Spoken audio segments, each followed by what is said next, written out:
శ్రీమదోద్భవస్య చిన్నమల్లయ్య నామధేయస్య పూలమ్మ నామ్నీం శివకుమార నామధేయస్య శశికుమార నామధేయస్య లింగమ్మ నామ్నీం శంకర నామధేయస్య సునీతా నామ్నీం రమేష్ నామధేయస్య స్వరూపా నామ్నీం లింగస్వామి నామధేయస్య సకుటుంబానాం దదః. అంతేనా స్వామి?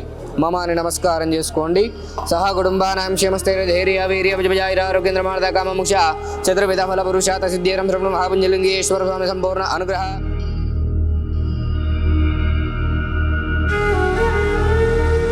सहस्रजेर्जा प्रजः सहस्राग सहस्रपादस्य भूमिं विश्वतहरत्वाम् अभ्यदिष्टयां गुरुवेदकं सर्वं यद्भूतं यद्भव्यं रामदास्वादेदानायतन्नेनाद्रवहदेयदावानस्य महिमादोज्जाय उच्चप्रजापादोश्च विश्वभूतान्त्रिपादस्यां प्रतन्मे विवादोर्वावदेश्वर्यवादोदेह भवात्महतो विश्वन्यग्रामतो.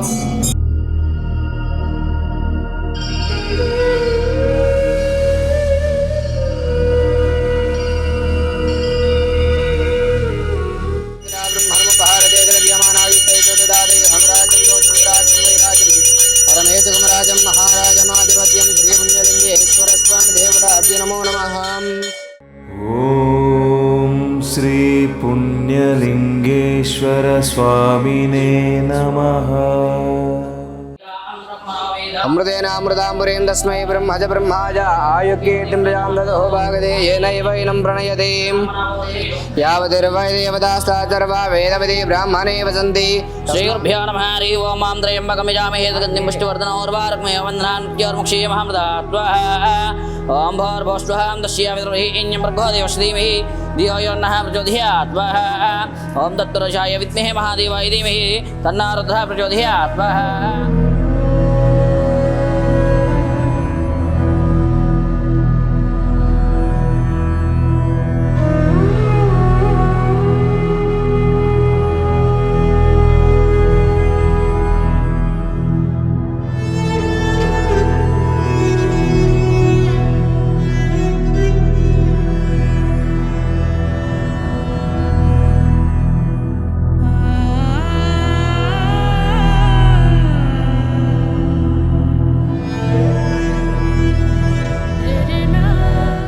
ఎవరు దిక్కులేనటువంటి అనాథలను తీసుకొచ్చి చేరవేసి ఇక్కడ వీళ్ళని బాగోగులు చూసుకుంటూ వారికి అన్నం పెట్టుకుంటూ ట్రీట్మెంట్ ఇస్తున్నారని చెప్పి తెలిసి వారికి కూడా మాకు తోచినటువంటి సాయం చేయాలని చెప్పి మా బాబు బర్త్డే సందర్భంగా ఈరోజు ఇక్కడికి చేయడం జరిగింది. ఈ యొక్క పుణ్యక్షేత్రం గురించి ఇది మామూలుగా ఒక అనాథాశ్రమం కాకుండా ఒక పుణ్యక్షేత్రం లాగా ఉన్నది.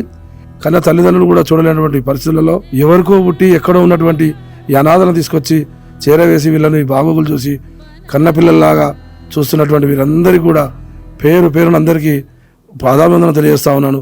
అమ్మా నాన్న అనాథ ఆశ్రమంలో జీవిస్తున్న అభాగ్యుల అన్నదానానికై తోచిన సాయం చేసి ఈ నిర్భాగ్యుల ఆకలి తీర్చి వారి కన్నీళ్లు తొడవండి. ఈ అనాథులను కూడా మీ బిడ్డలుగా భావించి వారి ఆకలి తీర్చడంలో భాగంగా బియ్యము, పప్పు, ఉప్పు, నూనె వంటి కిరాణా సామగ్రితో పాటు కూరగాయలను అందజేసి 3 పూటలా జరిగే అన్నదానానికి మీ వంతు సాయం చేసి చేయూతనివ్వండి. పూటకు 600 మందికి అన్నదానం చేయడమంటే ఎంత కష్టమో తెలియంది కాదు. ఈ అనాథుల ఆకలి బాధలకు చెలించి మీరు చేస్తున్న సాయం వల్లనే ఈ అన్నదాన యజ్ఞం నిర్విరామంగా కొనసాగుతుంది.